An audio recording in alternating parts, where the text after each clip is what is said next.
કેમ છો વિદ્યાર્થી મિત્રો? આપણે ધોરણ 8માં આલેખ પ્રકરણ ચાલુ છે અને એમાં આપણે સ્વાધ્યાય 5.2નો પહેલા પ્રશ્નના A, B અને C દાખલા જોઈ ગયા છે.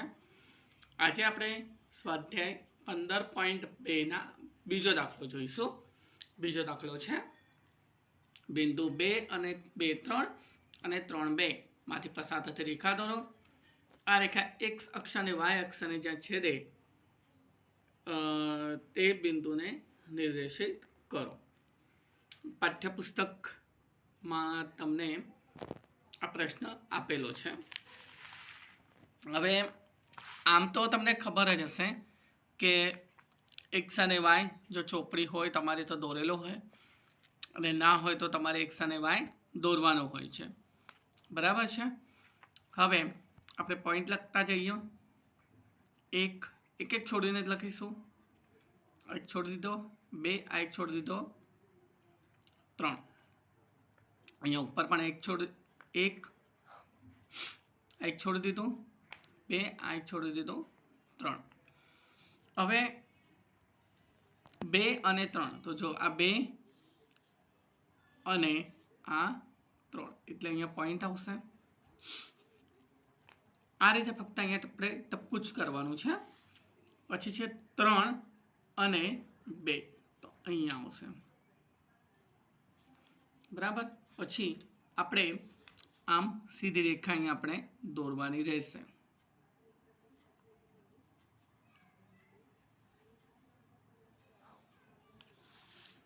બસ એટલું જ કરવાનું છે. અહીંયા સીધી રેખા આવશે. મારે થોડીક ત્રાસી ગઈ છે પણ તમારે એમ સીધી રેખા આવશે. તો અહીંયા આપણો 15.2નો બીજો દાખલો પૂરો થાય છે. મિત્રો હવે 15.2નો ત્રીજો દાખલો છે. આલેખમાં દર્શાવેલ દરેક આકૃતિના શિરોબિંદુના નિર્દેશાંક લખો. જો તમારી પાસે આલેખ બુક હોય તો તમને તૈયાર દોરેલું મળી જશે. ના હોય તો તમારે આમાં જે રીતે આપ્યું છે એ રીતે તમારે તેને દોરવાનો છે અને અહીંયા આપણે એના નિર્દેશાંકના બિંદુઓ લખવાના છે. બરાબર. જો બિંદુ O બિંદુ જે છે એ ક્યાં છે એ પહેલાં આપણે શોધવાનો છે. તો આ છે એનો O બિંદુ. બરાબર. જે એક્સમાં પણ 0 છે ને વાયમાં પણ 0 છે તો તમારે અહીંયા લખવાનું 0, 0. બરાબર. હવે એ બિંદુમાં તમે જોઈ શકો છો કે આ એક્સ રેખા પર છે 2 અને વાય રેખા પર છે 0. બરાબર. તો તમારે અહીંયા લખવાના છે 2, 0. બી બિંદુ અહીંયા છે એટલે આમ સીધી રેખા આવશે 2 પર, આમ સીધી રેખા જશે 3 પર. તો જવાબ આવશે 2 અને 3. તો અહીંયા તમારે લખવાનું છે 2, 3. સી બિંદુ તમે જોઈ શકો છો. એક્સ 0 પર છે અને વાયમાં 3 છે તો જવાબ લખવાનો 0, 3. પહેલી જે સંખ્યા હોય છે એ હંમેશા તમને મેં કહ્યું એ પ્રમાણે એક્સની હોય અને બીજી સંખ્યા હોય છે વાયની. હવે આપણે PQR માટે કરીશું. તો PQR તમે જોઈ શકો છો PQRS અહીંયા તમને આપેલું છે. પી બિંદુ જે છે એક્સમાં 4 છે, વાયમાં 3 છે તો અહીંયા આપણે લખવાનું છે 4, 3. હવે ક્યુ માટે એક્સમાં 6 છે, વાયમાં 1 છે તો અહીંયા લખવાનું છે 6, 1. આર જે છે આ રીતે 6 છે અને અહીંયા 5 છે તો લખવાનું છે 6, 5. એસ માટે આમ સીધી રેખા જો આપણે કરીશું તો 4 મળશે અને આમ કરીશું તો 7 મળશે. તો જવાબ આવશે 4, 7. હવે આપણે આ આકૃતિ માટે કરવાનું છે KLM. કે બિંદુ માટે છે 10, 5. તો અહીંયા આપણે લખવાનું છે 10, 5. હવે એલ માટે આપણે જોઈ લઈશું. સીધી રેખા છે 7 પર અને આમ રેખા છે 7 પર, બંને 7 7 જ છે. આપણે લખી લઈશું 7 7 અને બિંદુ એમ, બરાબર. તો બિંદુ એમ માટે જોઈ લઈશું. આમ સીધી રેખા છે 10 પર અને આમ સીધી રેખા છે 8 પર. તો 10 8. તો વિદ્યાર્થી મિત્રો, અહીંયા આપણે આ બધા બિંદુઓ લખી લીધા છે, બરાબર. એ જ એનો જવાબ છે. અહીંયા આપણો સ્વાધ્યાય 15.2 નો ત્રીજો દાખલો પૂરો થાય છે. મિત્રો, તમને અહીંયા તમારી પાઠ્યપુસ્તકમાં પાન નંબર 243 244 પર સ્વપ્રયત્ન માટેનો એક દાખલો આપેલો છે, ઉદાહરણ 6, બરાબર છે. નીચેના કોષ્ટકમાં પેટ્રોલની માત્રા અને તેની કિંમત આપવામાં આવી છે. લીટરમાં પેટ્રોલની માત્રા છે 10, 15, 20, 25. પેટ્રોલનું મૂલ્ય રૂપિયામાં આપ્યું છે 500, 750, 1000 અને 1250, બરાબર છે. આ માહિતી દર્શાવવા આલેખ દોરો. આલેખના મદદથી શોધો કે 800 રૂપિયામાં કેટલી માત્રામાં પેટ્રોલ ખરીદી કરી શકાય, બરાબર. તો આ રીતે તમને એક સાને એવા દોરેલા જ આપ્યા હશે. અહીંયા આપણે માત્રા લખીશું 10, 15, 20, 25, એક છોડીને લખ્યું છે. અહીંયા એક છોડ્યા વગર જ મેં દોર્યું છે. 100, 200, 300, 400, 500, 600, 700, 800, 900, 1000, 1100, 1200 અને આ હું અહીંયા લખી રહ્યો છું 1300, બરાબર. હવે 500 જે માત્રા છે એ 10 પર છે, એટલે મેં અહીંયા લખીશ આ 10 છે અને આ 500 છે. તો અહીંયા હું એનો આલેખ માટે ખાલી આ બિંદુ મૂકી દઉં છું કે આ 500 અને એની માત્રા છે 10, એટલે 500 રૂપિયામાં 10 માત્રા હોય છે. 15 માત્રામાં છે 750, તો આ 715 અને 100 અને 800ની વચ્ચે આવશે, બરાબર છે. એટલે અહીંયા આવશે. હું ખાલી અહીંયા એક એનો બિંદુ કરી લઉં છું, બરાબર. ત્યાર પછી છે 20માં 1000, તો આ 20 છે અને એનું સીધું માપન થશે અહીંયા 1000 પર.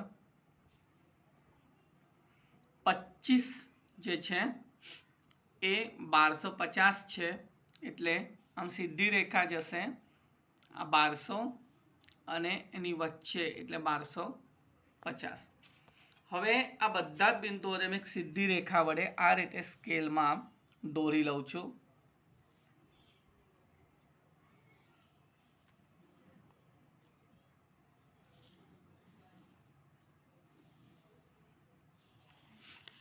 બરાબર. હવે અમને કહ્યું છે કે 800માં કેટલું થશે. હવે આ 800 છે અહીંયા, બરાબર છે. અને આમ જો આપણે સીધી રેખા આપણે દોરીશું તો એ આવશે 15 થી થોડુંક વધારે છે, બરાબર. તો અહીંયા આપણે લખી શકાય કે 800 રૂપિયામાં 15 અને 20ની વચ્ચે, એટલે 15, 16, 17, 18, બરાબર. એટલે 18 માત્રામાં પેટ્રોલ મળશે.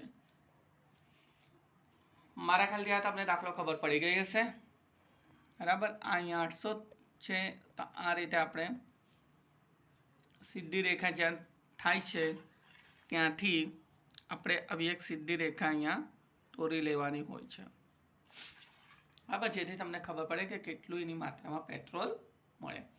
તો અહીંયા આપણું ઉદાહરણ 6 પૂરું થાય છે. મિત્રો, ઉદાહરણ નંબર 7 જે તમને તમારા પાઠ્યપુસ્તકમાં પાન નંબર 245 પર આપેલું છે. એક બેંક વરિષ્ઠ નાગરિકોને તેમના રોકાણમાં 10% સાદું વ્યાજ આપે છે. જમા કરાવેલ મુદ્દલ અને તેના પર પ્રાપ્ત થનાર સાદા વ્યાજના સંબંધમાં આલેખ દર્શાવો. એક અક્ષ પર આપણે 100, 200, 300, 400, 500, 600, 700, 800, 900 અને 1000 લખવાના છે. વાય અક્ષ પર 10, 20, 30, 40, 50, 60, 70, 80, 90, 100, 110, 120 આપણે લખવાના રહેશે. હવે 10, 100 હોય તો એનું વ્યાજનો દર છે 10, અહીંયા આપણે 10 પર ટપકું કરી દઈશું. 200 હોય તો 20 એટલે અહીંયા ટપકું કરી દઈશું. 300 હોય તો 30 અહીંયા ટપકું કરી દઈશું. 500 છે તો 50 છે તો અહીંયા ટપકું આવશે. અને 1000 છે તો એનું છે 100 એટલે અહીંયા ટપકું આવશે. બરાબર. આ રીતે થયા બાદ આપણે અહીંયા સીધી રેખા દોરી લેવાની છે, જે મેં આ રીતે દોરી લઉં છું.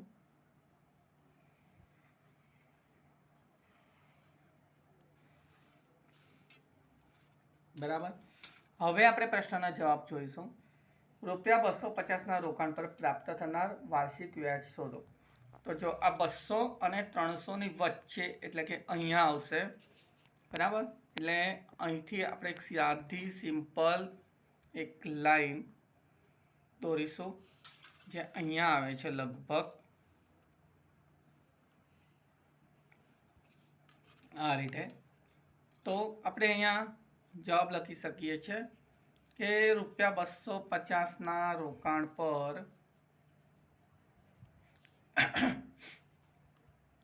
₹25 વાર્ષિક વ્યાજ મળશે.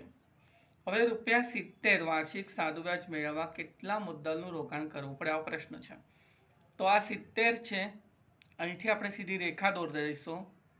બરાબર. અને તે કેટલા પર આવે છે તે જોવાનો આપણે પ્રયત્ન કરીશું. તો તમે જોઈ શકો છો કે સીધી રેખા દોરી છે 700 થી અને અહીંયા આવે છે 700 પર. બરાબર. એટલે એનો જવાબ આવશે ₹70 ક્યાં આવે છે 700 પર. તો ₹70 વાર્ષિક સાદું વ્યાજ મેળવવા ₹700 મુદ્દલનું રોકાણ કરવું પડશે. તો અહીંયા આપણું ઉદાહરણ 7 પૂરું થઈ ગયું છે. હવે છે ઉદાહરણ 8. ઉદાહરણ 8. અજીત 30 કિલોમીટર પ્રતિ કલાકની ઝડપે સતત સ્કૂટર ચલાવી રહ્યો છે. આ પરિસ્થિતિ માટે સમય અંતરનો આલેખ દોરો. નીચેની માહિતી તમને આપી છે એ પ્રમાણે આપણે કોષ્ટક મેળવવાનું છે. એક્સ અને વાય તમને દોરેલા જ છે. ના દોર્યા હોય તો તમારે આ રીતે દોરીને પછી હું જે માહિતી દોરું છું એ તમારે દોરવાની છે. આ આલેખ તમને તમારા પાઠ્યપુસ્તકમાં પાન નંબર 246 પર આપેલો છે. 1, 2, 3, 4 આપણે એક એક ખાનું છોડીને કરવાનું છે. પહેલા ખાનામાં કશું ના આવે, બીજા ખાનામાં 1 આવે, ત્રીજા ખાનામાં કંઈ નહીં, પછી 2, પછી એક ખાનું છોડીને પછી 3, ને એક ખાનું પછી છોડીને 4 આવશે. એ જ રીતે વાયમાં પણ 30 પછી એક ખાનું છોડીને 60, એક ખાનું છોડીને 90, એક ખાનું છોડીને 120 આવશે. એક જે છે આ સમય છે આપણો. બરાબર છે. એક અક્ષ પર આપેલો અને કાપેલું અંતર કિલોમીટરમાં છે એટલે આ છે કિલોમીટર. બરાબર. હવે તમે જોઈ શકો છો કે 1 કલાકમાં 30 કિલોમીટર છે. તો અહીંયા આપણે 30 પર ટપકું કરી દેવાનું. 2માં 60 છે તો 60 પર ટપકું કરી દેવાનું. 30માં 90 છે તો 90 પર ટપકું કરી દઈશું. અને 4માં 120 છે ટપકું કરી દઈશું. ત્યારબાદ સ્કેલથી આ બધા જ રેખા આપણે દોરી લઈશું. આ દોર્યા બાદ હવે આપણે પ્રશ્નના જવાબ શોધીશું. 75 કિલોમીટર અંતર કાપવા માટે અજીતે કેટલો સમય લાગ્યો હશે? તો જો 60 અને 90 બરાબર, એની વચ્ચે એટલે કે અહીંયા, બરાબર, 75 કિલોમીટર લગભગ થાય. તો અહીંયા આપણે આ રીતે એક સીધી રેખા આપણે દોરીને નક્કી કરી દેવાનું છે. તો અહીંયા 2 અને 3ની વચ્ચે એટલે કેટલા થાય? 2.5 કલાક થાય ને. તો આપણે અહીંયા લખી દેવાનું 75 કિમી અંતર 2.1 કલાકમાં કાપેલ છે. હવે 3.5 કલાકમાં કેટલું અંતર કાપ્યું હશે? તો 3.5 ક્યાં આવે? 3 અને 4ની વચ્ચે એટલે કે આ સીધી રેખા આવશે. અહીંથી આપણે સીધી રેખા દોરી દેવાની અને જ્યાં છેદતી હશે ત્યાંથી આપણે આવી એક સીધી રેખા ઉપર દોરી લઈશું. આ એક સીધી રેખા આવશે તો 90 અને 120ની વચ્ચે આવશે. એટલે આપણે એવું કહી શકાય કે લગભગ 100 કિલોમીટર જેટલું અંતર કાપ્યું હશે. તો 3.1 100 કિમી અંતર કાપ્યું છે. તો અહીંયા આપણા ઉદાહરણ બધા પૂરા થઈ ગયા છે. આગળના વિડીયોમાં આપણે સ્વાધ્યાય 15.3 અને એના દાખલા સમજીશું. જો તમને કશું ના ખબર પડે તો તમે મને પૂછી શકો છો. Thank you.